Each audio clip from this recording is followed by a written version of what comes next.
Do you want to make a custom location for your Instagram story? I will show you how to do that.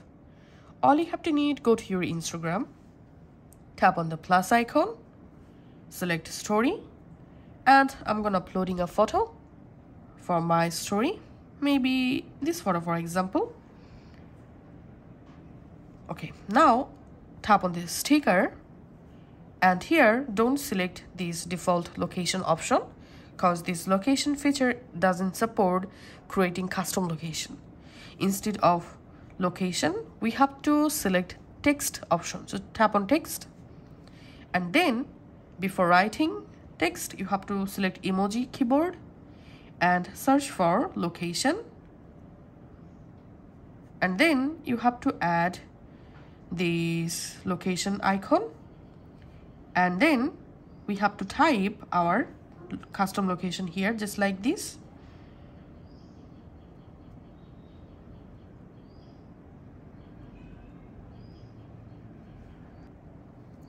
So go ahead and write your custom location and then tap on color, and then you can just go ahead and select your location color just like this.